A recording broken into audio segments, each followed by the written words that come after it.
All right, so I'm going to go on a rant here. If only the school system taught us useful things that we would actually use in life, like how to publicly speak, how to persuade people, how to manage your money and finances, how to communicate with others, how to actually create money, right? How to actually go and acquire money, how to actually make friends. But instead, we spent our time in the school system looking at how to write a poem without any punctuation mistakes, looking at how to multiply complex calculations, even though we had calculators, right? Looking at how to create an isosceles triangle with one of those silly protractors that measure the degrees, and having a compass as well, which draws perfectly round circles. I have never needed in my life a protractor or a compass, right? I have never needed that. I don't know who thought that would be useful to teach kids, but they got it wrong, right? And what happens is suddenly we have like a bunch of people who can't critically think, who don't actually have skills or the know-how of how to, get a job, get a good job, actually having, skills which are needed. The amount of parents I heard from during the events of the last 2 years when we closed the whole world down, who then had to homeschool their kids.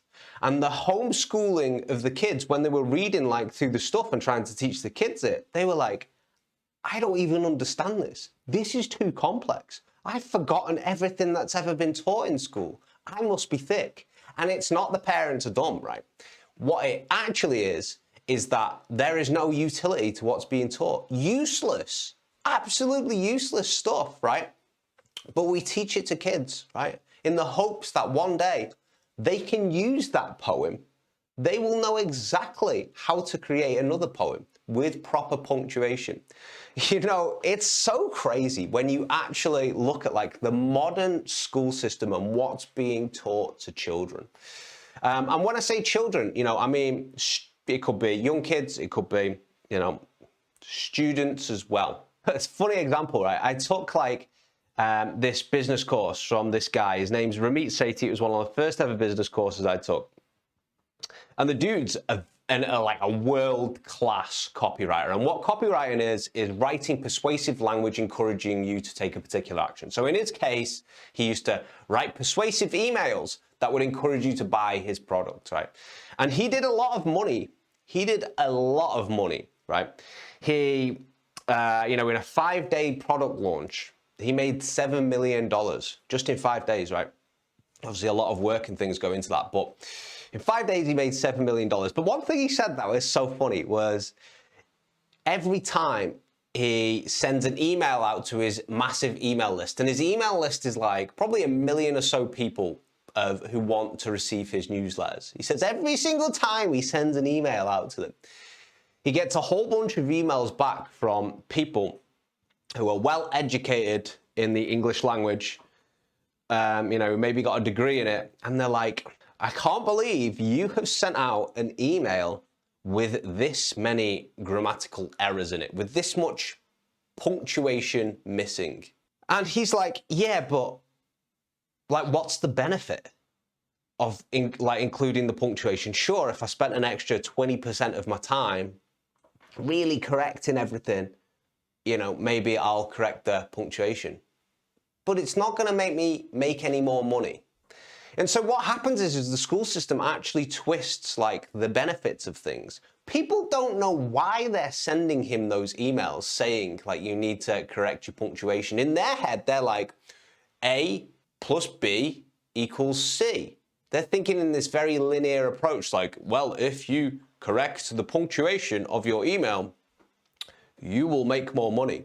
Life does not work like that, unfortunately. You can have the best press release that's written by a graduate of English language who can spell everything right, and they won't make a penny, right? Life just doesn't work like that. It doesn't work in a linear fashion. And it's crazy, right? I remember when I attended university, and I'm going to be honest, I was a bad student in university. I attended to party for 3 years. That's basically what I did. My best attendance was in my first year, which is actually backwards to everyone else, and then it just got worse and worse.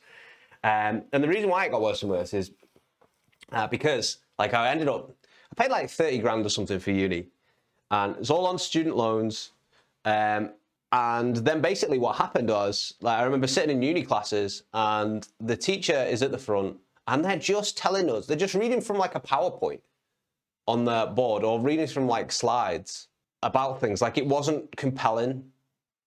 It was educational, if that's your learning style, right? But it was pretty dry subjects. I actually studied psychology at uni and they covered some good things. They covered some studies and that, but ultimately it was very boring. And as a consequence, I didn't really learn anything. Partly of that is my fault as well. But a lot of people in the lectures found it exactly the same way.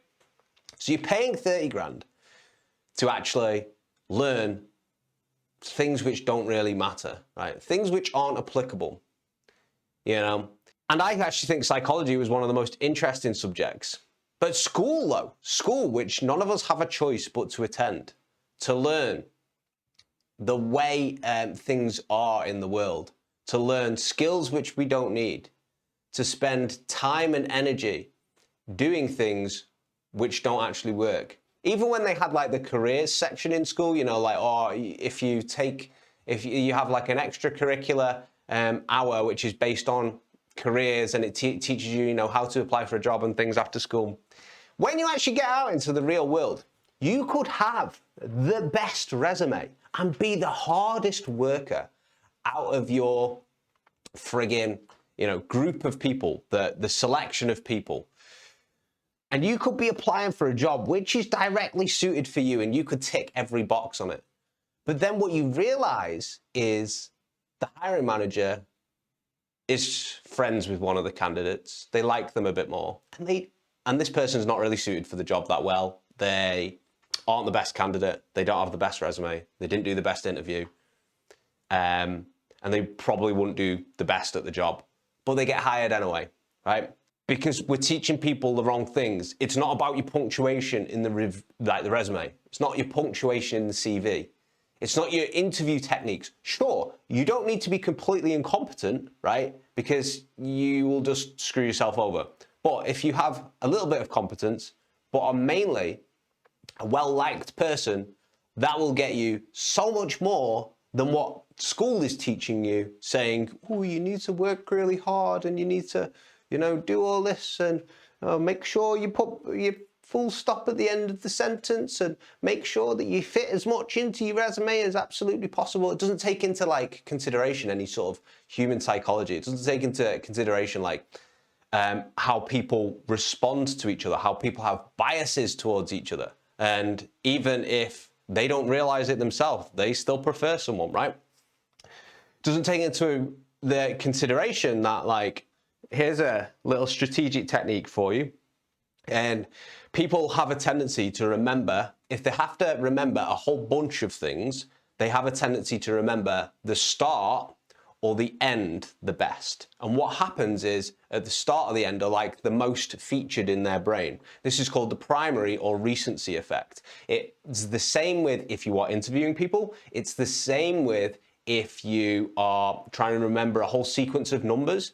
You can usually remember the start and the name, but then the middle is a little bit blurry. It's the same if you have to memorize anything. It's primary and recency effects. It's what it's actually called. It's a term from psychology. So you're actually going to massively increase your chances of getting hired for a role if you're either the first person or if you are the last person. So if you're watching this and you know you're trying to get into a career, try and figure out like where you are in the selecting process, right? Try and figure out, you know, maybe if you have like a position come up at work or something like that, try and aim to be on the back. If you're not the first, you can be on the back because people just tend to remember those the best.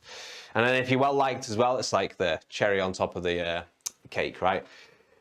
So back to my point, I'm getting off topic now. I have to try and stay on topic in these videos.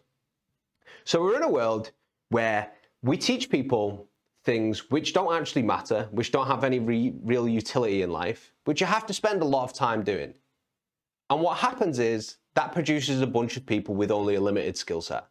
And when they have a limited skill set, they can only achieve limited things because they think they're well equipped, but they're actually not well equipped at all. And so they have almost a bit of ignorance about them. So they don't know what they don't know either. So that becomes a bigger problem. And then some of those people will go on to become teachers as well. But they don't know what they don't know. So they're going to teach only what they know. And what they know was based on things which aren't actually like applicable to day-to-day living, right? How about we teach people how to sleep properly? How about we teach people why diet and make this absolutely mandatory? Why diet and exercise is some of the most important things that you can do, right? And it actually increases your brain power. How about we actually teach people this sort of stuff? How about we teach people how to connect and network? I was reading this study the other day. I'm going to see if I can find it here. It's an insane study, right? And it's about how guys basically don't know how to make friends. Let me see if I can find it. Okay. Well, I found something. I've not found exactly it. So, male loneliness. Why are men finding it so hard to make friends? So this isn't the exact study I wanted to find, but it shows some good statistics, right? It shows that a poll was done and found that 1 in 5 men admit to having no close friends, and 32% claiming to have no one they counted on as their best friend. So this isn't even, that's like 30% of people saying they don't have a best friend or have somebody they can talk about. And then we wonder why like male suicide rate's higher. Women are like typically more social than men. So there should be skills that we teach people in school about how to communicate emotions, right? For guys as well. I don't care, you know, what you think. If you think, oh, guys should be all tough and that, like, my mum's a frigging therapist of 30 years, right? Men need to offload as well. So the figures were significantly higher than those of women. Only 12% of women say they did not have any close friends. 24% saying they lacked a best friend. That's still high for women as well. The online survey of 2,100 adults almost found that 44% of men said they were lonely sometimes, often, or all the time. Online communication has become very popular during this decade. It's easy to assume that it makes keeping in touch with friends easier. However, some research suggests that heavy reliance on online socializing may be a problem to men. So I believe it, honestly. I think like we've turned the world into like this meta place anyway, but we haven't equipped people to actually, form relationships in real life. But my point is, like, why aren't we teaching this in school? Why aren't we saying, this is how you meet people? This is how you be nice to people. This is how, and instead of letting people figure out the important bits on their own, right? Like, I read this statistic the other day, and it was like 30% of men under 40 are virgins, right? So they haven't been well equipped to have a relationship with someone, to like get to know the opposite sex. And I'm not sure like how big of a percentage, how accurate that statistic is, but it did make me think. And I was like, why aren't we socializing our people? Like school system works fine if you just reform it, right? Why aren't we socializing people with each other so they can make money, have relationships, have friends, okay? Actually learn to make decisions, encourage critical thinking, and do all these things. But the problem is we don't. We stick to an old system where we're just like, you need to learn how to measure this circle and learn what an isosceles triangle looks like, which again, I have never had to use in my entire life. It's just a rant for me today, but like we need to do something about this. I like to come on here sometimes and just speak my mind. And I know you guys kind of enjoy it as well because you recognize, you relate to a lot of things I say.